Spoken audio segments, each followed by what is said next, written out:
우리 13장에서는 가나안 땅에 들어가서 우상에 대한 어떤 자세를 가져야 할 것인가에 대한 말씀을 우리가 배웠습니다. 우리 14장의 말씀은 하나님의 선민으로서의 행동 양식을 우리에게 말씀해 주고 계십니다. 사실 이 말씀을 율법에 대한 말씀을 우리에게 해석해 주면서 율법을 어떻게 지켜야 할 것인가, 모세가 마지막 자기 인생의 삶을 또 광야에서 이스라엘 백성을 인도하면서 살았던 삶의 정리의 모습이기도 합니다.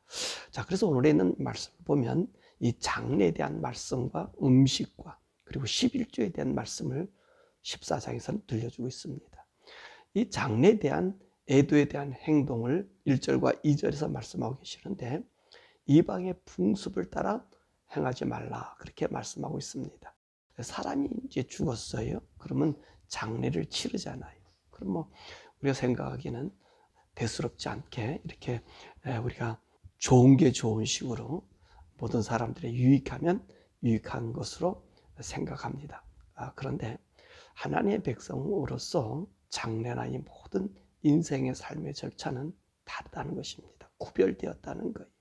하나님의 선민이다. 또 예수를 믿어 구원받은 사람들이다.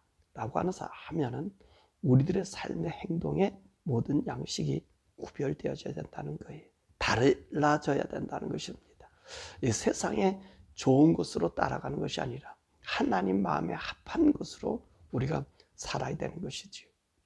자, 이스라엘 백성들이 사실 광야에서 장례 의식은 이런 의식을 행하지 않았을 것 아닙니까? 그런데 이제 이스라엘 백성이 가나안 땅에 들어갈 때는 이미도 그곳에는 가나안 7족속에 의해서 이 장례 문화의 풍속이 있을 것입니다. 그것을 볼 때 보면 우리가 드리는 장례보다 저들의 장례가 더 화려하고 멋있을 수 있잖아요. 그리고 그것을 또 우리 부모나 죽은 자에 대한 예로 갖춰줄 수도 있잖아요. 그런데 하나님께서는 그것을 따르지 말라고 합니다. 더욱이 우리 하나님께서 모세를 통해서 이스라엘 백성들이 가나안 땅에 들어가면 비록 너희들이 그 땅을 나누어 갔지만 거기 있는 족속들을 한꺼번에 다 쫓아내지 않는다 그랬어요. 서서히 몰아낸다 그랬어요. 왜 그러냐면 너희들이 그들을 한꺼번에 다 몰아내면 너희가 감당하지 못할 뿐만 아니라 악한 짐승들에 의해서 너희들이 살기가 불편해지기 때문에 그들을 서서히 내몬다 그랬습니다. 그렇기 때문에 그들의 우상을 따르지 말고 그들의 신을 따르지 말도록 하나님 이야기한 거죠. 그런데 오늘 그곳에서 그들과 함께 있다가 보면 그들이 장례 풍습 따를 수 있다는 것입니다. 그래서 여기는 그들의 풍습이 뭐냐면 부모가 죽든지 누가 친지가 죽든지 그러면 자신의 몸을 베는 거예요. 자신의 몸을 베고 그리고 이마를 갖다가 깎아서 대머리로 만든다는 말입니다. 그건 뭐죠? 돌아가신 분들에 대해서 예의와 그리고 존경과 사랑을 표시하는 그 의식이요. 얼마나 귀합니까? 내 생명 같은 사람이 나에게 떠나갔다 해서 자기 몸에 상처를 내는 거고요. 그리고 눈썹 사이에 이마를 밀어서 대머리가 되어서 나는 죽을 수 없지만 나는 너와 같이 한 동체다라고 하는 표현이기도 하거든요. 그러니까 하나님께서는 그것을 따라하지 말라는 거예요. 우리 예수님도 그랬잖아요. 우리 부모님이 돌아가셨습니다. 나를 장례하게 해주십시오. 그러니까 우리 예수님 뭐라 말씀하시냐면 죽은 자는 죽은 자로 장례하고 넌 나를 따르라. 그렇게 얘기하니 구별된 모습. 그렇게 주님이 그 얘기한 것은 무엇을 얘기하냐면 이 구분이 다르다는 것입니다. 죽은 자와 산 자의 구분의 의식을 얘기하는 거죠. 하나님을 따르려고 하는 사람은 구분되라고 하는 것을 우리들에게 이야기해 주는 거지요. 그러니까 오늘 이 이방의 장례 풍속을 따르지 말라는 거예요. 그래서 우리 교회에서는 죽은 자를 위해서 절하지 않잖아요. 그죠? 우리 부모가 죽었다 해서 거기다가 절하고 그 예를 갖추지 않잖아요. 왜 그렇습니까? 죽은 자와 산 자는 구별이 있는 거예요.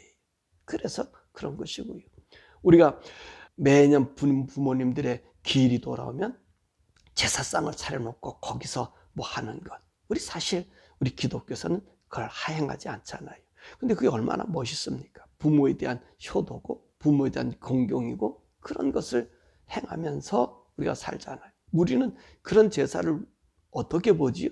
귀신에게 드린 제사로 보는 거예요. 그와 마찬가지라는 거예요. 지금 오늘 가나안 땅에 들어가서 이방인들이 얼마나 부모에 대한 존경과 그리고 경애와 죽은 사람들에 의한 합치 하나된 모습을 이야기하고 있습니까? 그런데 하나님은 그 장래 행위의 행동도 따르지 않기를 원합니다. 왜냐하면 너희는 선민이라 그러잖아요. 너는 구별되었다고 항상 우리 주님이 이 구약에서도 이스라엘 백성에도 얘기하고 또 신약에서 우린 거룩한 자라고 이야기하기 때문에 세상의 장래 제도를 따르지 않는 거예요. 구별되어 있기 때문에 그렇습니다.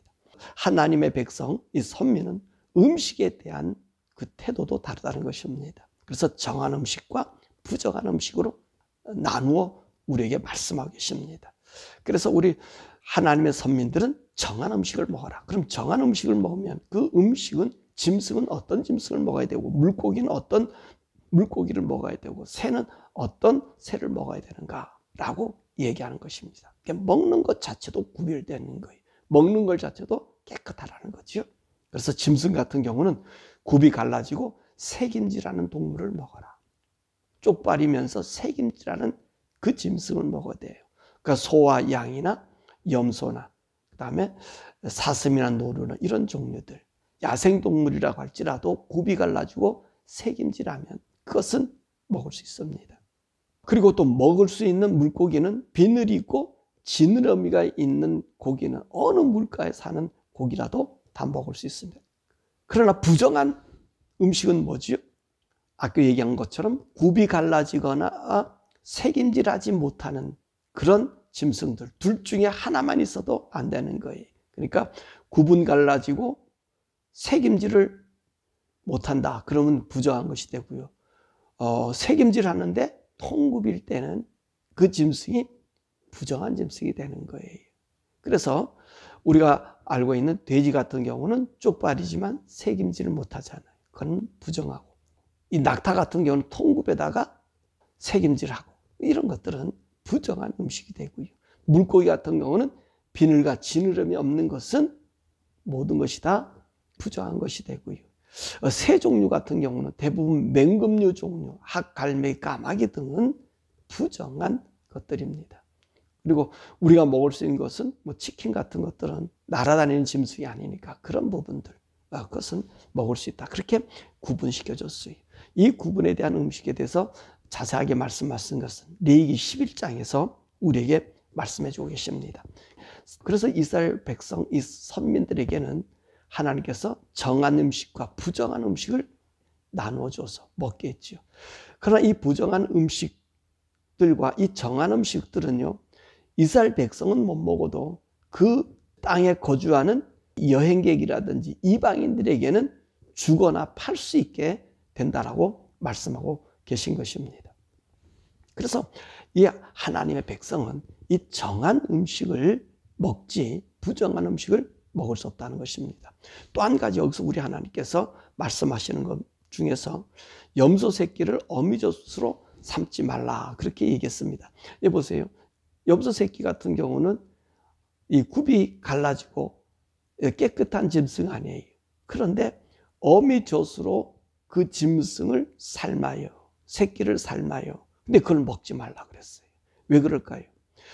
새끼는 젖을 먹어야 되고 젖은 새끼를 살리는 거예요. 그러니까 이 생명에 서로 상호작용이 있는 이 새끼 양을 어미젖으로 삶았을 때 이게 최고의 맛있는 짐승이 된다는 것입니다. 사실 이것은 이방 풍속이 따른 한 부분인데 최고의 음식을 먹기 위해서 생명을 경시하는 것은 아니라고 하는 것입니다. 아무리 짐승을 우리가 잡는다 할지라도 생명 경시로 짐승을 잡아서는 안 된다는 거지요. 그렇기 때문에 내가 좋고 맛있다 해서 이와 같이 그 억박자되는 그 생명의 존중에서 파괴하는 일은 되지 않는다라고 하는 것입니다.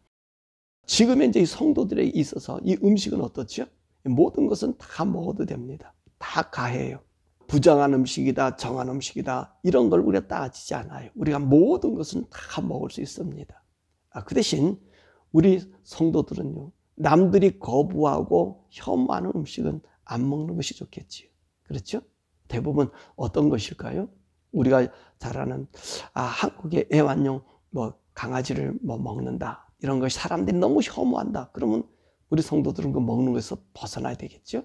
이런 것은요, 우리가 정말 벗어나야 돼요. 그리고 또 아까 어린 새끼와 어미젖으로 삼지 말라 그랬잖아요. 생명과 생명이 되는 거잖아요. 근데 우리 성도들은요, 그런 것도 혐오가 대상이 된다면 먹지 말아야 되고요. 또한 우리에게는 이와만 먹는 것이 뭐죠? 피예요. 여러분, 피는 절대로 먹어서는 안 돼요. 순대 먹어서 안 된다 그러고 선지국 먹어서 안 된다 그랬죠. 이거는 풀어지지 않았어요. 풀어주지 아니하는 하나님 법이에요. 그래서 사도회의에서 결정한 내용이고요. 노아 홍수 이후에 이 생명, 이 고기를 먹을 때도 우리 주님은 피 먹지 말라고 그렇게 말씀하셨어요. 그 율법에서도 얘기하고요. 그리고 사도회의서까지 피 먹는 것을 금했어요. 그래서 지금도 피 먹으면 안 돼요. 그래서 여러분, 피 들어간 순대를 먹지 말라고 어제도 그렇게 얘기했고 오늘도 다시 여러분에게 강조하는 말씀입니다. 우리 성도들이요, 먹는 음식에도 구별해야 돼요. 왜 구별해야 되느냐? 맛있는 음식이 만약에 사원에서 준다, 못을 내면서 준다, 그러면 우리가 먹지 말아야 되고요. 우상의 제물 우리가 먹지 말아야 되고요. 불교 절간에 가면 우리가 건강 음식이다 해가지고 절에서 만든 음식이다, 그래서 가서 찾아가서 먹는 사람들이 있어요. 그러고 하지 마세요. 그건 우상의 제물이랑 마찬가지고 바람직한 일이 아닌 거예요. 아무리 내게 건강이 좋다 할지라도 이 우상의 제물이라든지 사원의 음식, 절간에 가서 좋은 음식이다, 건강 음식이다, 우리 성도는 피해야 돼요. 왜 그러죠? 우리는 구별된 사람이기 때문에 그래요. 아무리 맛있고 좋은 것이라 할지라도 우리 성도로 하여금 거부감이 주는 것이고 이방의 제사 제물이라면 우리는 먹지 말아야 됨을 여러분들에게 말씀합니다. 꼭 여러분 지키세요. 우리가 다 먹을 수 있는데, 신약에는 다 먹을 수 있다니까요. 다 드실 수 있어요. 그런데 피만 제거하시고 사람들이 혐오하다고 생각하는 것은 구별하는 것이 우리 성도들에게 좋다 말씀입니다. 그리고 난 다음에 오늘 11조에 대한 이야기를 말씀하고 계십니다. 매년 토지의 소산의 10분의 1을 드려라, 이렇게 말씀하십니다. 오늘 여기 11조에는요, 세 가지로 우리 구분되어 있습니다. 첫 번째는 11조를 드리라. 이 11조는 왜 드리죠? 거기는 레인들을 위해서 첫 소산의 10분의 1을 드려야 됩니다. 그래서 레인들을 위해서 주는 거예요. 레인들은 어떤 자들이죠? 자기 장자를 대신해서 하나님을 섬기는 사람들이에요. 그래서 이 레인들에게 이 음식을 제공해야 돼요. 그래서 이 레인들이 어디 삽니까? 이스라엘 각 지파, 그 마을에 촌락을 이루어서 살게 하시잖아요. 그래서 이 레인들로 하여금 자기들에게 말씀과 하나님 법을 가르쳐주고, 그리고 그들을 재판해 주잖아요. 누구 대신이라고요? 자기 장자들의 대신한 말입니다. 그래서 이 10분의 1을 걷어서 이 레인들에게 줘서 레인들로 하여금 살게 하고, 또 이 레인들 중에서 누구도 있어요? 제사장도 있고요, 거기에. 그죠? 이런 분들이 쓰도록 해야 하는 것입니다. 두 번째 드리는 11조가 있습니다. 첫 11조를 드리고 나머지 10분의 9 중에서 10분의 1을 띄어서 무엇을 하냐면은 우리가 하나님의 성소에 가서 제사 드리는 비용으로 드리는 거예요. 본문에 있는 말씀 보면 너무 성소가 멀면 너희들이 헌금을 가져가서 그 돈을 가지고 거기서 물건을 사가지고 하나님 앞에 제사를 드려라. 감사제도 드리고 희생제도 드리고 번제도 드리고 속죄제도 드리고 이런 제물의 제사를 드리라는 것입니다. 그것에 대한 11조를 드려야 되는 것이 있고요. 또 그 중에 이 11조는 가난한 사람들과 고와 과부한 나그네를 위해서 드려지는 또 11조가 있어요. 근데 이 11조는 어떻게 드리느냐? 첫 번째, 두 번째 11조는요. 그러니까 우리가 10분의 3을 하나님께 드리는 거냐? 이렇게 이제 얘기할 수 있는데 그게 아니고요. 그 연도와 횟수가 좀 달라요. 26장에 이제 이런 말씀이 우리가 나오게 되는데 첫 번째 11조는 레인들에게 필히 드려야 되는 것이고요. 하나님께 드리는 건 내 것이라 해서 레인들을 섬기고 살게 하는 거고요. 두 번째 11조잖아요. 하나님 앞에 제사 드린다든지 감사한다든지 화목제를 드린다든지 추수감사절에 가서 하나님 앞에 사람들과 함께 축제를 드린다든지 화목제를 드린다든지 서원제를 드린다든지 여러분 이해가 다 되시죠? 예. 희생의 제물을 드린다든지 이런 때 드릴 것은 나머지 10분의 9 가지고 10분의 1을 정하는 거예요. 그 중에 세 번째 11조가 가난한 자, 고아와 가부 이렇게 드리는데 함께 섞여져 있는 거예요. 28절, 29절 보니까 매 3년마다 하나님 앞에 고아와 가부를 위해서 성물을 모아놨다가 그들에게 공경하라 그랬잖아요. 그 말이 뭐냐면 7째 해는 안식년이잖아요. 그리고 안식년 지나면 1년, 2년, 3년, 4년, 5년, 6년 있잖아요.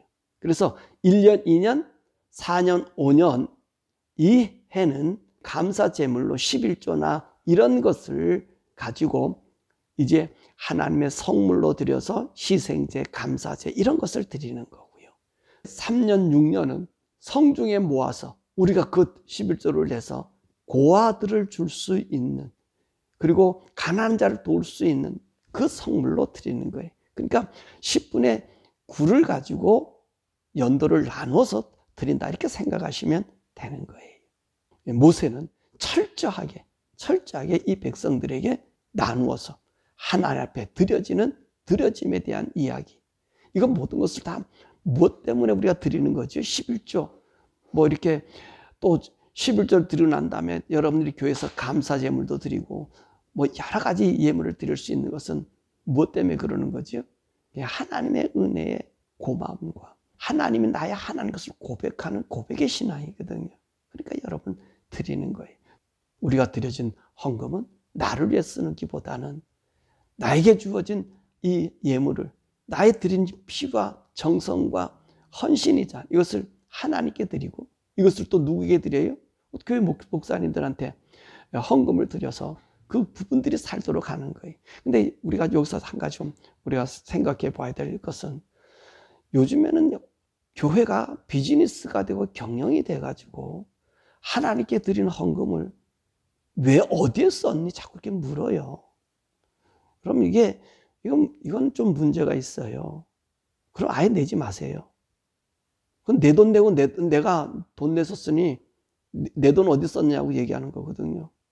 이게 문제예요. 물론 또 교회에서 헌금 받은 사람들이 남용해 쓰는 것도 안 되지. 거룩한 성도들이 드린 예물은 하나님께 드린 예물이기 때문에 이 목회자들도 그 돈을 함부로 써서 드리는 게 아니에요. 그것도 지 마음대로 쓰는 것도 아니에요. 또 성도들이 냈다고 해서 그 돈 어디 썼냐고 묻는 것도 이것도 웃긴 거예요. 왜냐하면 하나님 보고 하나님 내 돈 드렸는데 이 사람이 이렇게 썼습니다. 고자질할 수 없는 거. 드리면 드린 것으로 끝나는 거지요. 근데 요즘에 교회들이나 모든 제도가 잘못돼 있어가지고 하나님 앞에 드린 헌금을 두렵게 쓰는 것이 아니라 지 마음대로 쓰는 사람도 있고 지가 CEO 돼 가서는 막 걷어들이는 사람이 있고 이건 잘못된 거지요. 신약에서는요 11조 이것 이런 내란 얘기를 안 하지. 물론 당연하기 때문에 내라 얘기 안 하지만 또 그것도 우리에게 자유를 주셨어요. 그래서 항상 가난한 자 옆에 있고 고아도 옆에 있으니까 초대교회에서는 그 헌금을 받아서 고아와 가난한 자들, 왜냐하면 그 초대교회 당시에는 이혼하면 재혼을 못했잖아요. 교회에서 자꾸 이혼 사모하는 거는 이건 하나님 법을 어기는 거예요. 이혼 사모 못하고 고아 가부들은 그러니까 그때 드려지는 헌금을 가지고 우리 성도들이 그들을 공양했다고요. 목회자도 공양하고 그 헌금을 쓰여진 거예요. 거기서 내 돈 냈다라고 얘기하는 사람 없잖아요. 근데 요즘은 내 돈 가지고 어떻게 썼니? 그 얘기예요. 그건 헌금 드리지 마세요. 그건 하나님을 모독하는 일이에요. 드린 거는요 잊어버려야 돼. 그 대신 그 드리는 헌금을 쓰는 목회자들은 정말 잘 써야 돼요. 정말 귀하게 써야 돼요. 왜냐하면 하나님 거를 지가 막 남용해서 되지 않잖아요. 하나님의 은혜 복으로 살아가는 그들이요 함부로 써도 안 되잖아요. 내가 쓸 비용의 한 부분 일정량을 놔두고 나머지는 어떻게 해야 되죠? 그분들이 교회를 위해서 써야 되고 우리 성도들을 위해서 써야 되고 그리고 성도들은 그것 가지고 얼마 썼니 많이 절대로 물어서는 안 돼요. 아니, 목사님 그 비리가 생긴 그건 하나님이 하실 일이에요. 그건 주님 앞에 얘기. 그래서 우리 주님께서 산상수훈에도 그러잖아요. 마태복음 25장에서도 그렇게 얘기하잖아요. 뭐라 이게 주여 주여 하는 자마다 다 천국에 들어가지 않고 네가 불법을 행했다 그런 거고요. 그 왜 그러죠? 예? 하나님의 설교도 하고 병자도 고치고 왜 그런지 아세요? 하나님의 드리지는 헌금이나 이런 것을 지 마음대로 써서 그래요. 하나님 두려운 줄 모르고 써서 하나님 그들을 모른다. 아무리 하나님의 일을 많이 하고 기사이자에 가고 큰일 했다 해도 주님 모른다 그러잖아요. 두렵고 떨림으로 해야 돼. 목회자들이 참 두렵고 떨린 직업이. 이게 함부로 막 목회자가 되고 성도들을 많고 또 사람들이 있다고 시온처럼 노릇하는 거는 온당치 못하다는 거죠. 그러니까 여러분들이 드리는 헌금 때문에 지옥 가지 마시고 또 헌금 때문에 시험 받지 마시고 그러려면 아예 내지 마세요. 그래 관여하지 마세요. 오히려 그것이 더 복된 거예요. 그걸 가지고 더 선한 이웃에 쓰는 것이 복되다는 것입니다. 그래서 오늘 여기서 말하는 것은 바로 이 11조가 세 종류로 구분해서 하나님 레위인들의 필히 하나님께서 있어 선민이기 때문에 사용이기 때문에 여러분들 교회에서 헌금 내는 거는 목회자들이 살 수 있도록 도와줘야 돼요. 없으면 여러분 집에서 모시고 살아야 돼요. 루디아가 바울을 불러들여서 그렇잖아요. 대부분 다 그들이 복음 받은 사람들이 자기 집에서 함께 거하면서 그들을 공양했잖아요. 이거는 성경적인 거예요. 그러니까 이런 작은 헌금을 내서 목회자를 돕는 거는 당연한 거예요. 당연한 거지만 드리고 난 다음에는 이랬니 저랬니 이 얘기는 못하지 않다. 자, 오늘 말씀 정리하면 우리 성도들은 먹는 음식도 구분해야 되고 드려지는 헌금도 성별되어서 하나님 앞에 또 우리가 드려짐에 누가 되지 않고 드림과 헌신과 삶이 하나님 앞에 거룩하게. 그래서 바울이 얘기한 것처럼 우리 온 영과 혼과 몸이 그리스도 오시는 날까지 온전히 보존되도록 여러분의 거룩함과 구별됨이 훼손되지 않는 우리 성도 되기를 주님의 이름으로 축원합니다. 우리 시간에 함께 기도하죠. 하나님, 우리가 하나님의 구별된 사람으로서 먹는 것이나 또 하나님 앞에 드림에 있어서나 우리가 살아가는 삶의 방식에 있어서 구별된 자로 살게 해주옵소서. 우리 성도는 구별된 사람들입니다. 일반 사람이나 일반 사람이 아니에요. 목회자들도 마찬가지. 목회자들은요, 사람이나 사람이 아니에요. 이게 무슨 말이냐면 사람이라 해서 사람의 그것을 자꾸 얘기하면 안 돼요. 우리는 목회자들은 다른 사람들이 사람이지만 다른 사람을 추구해야 돼요.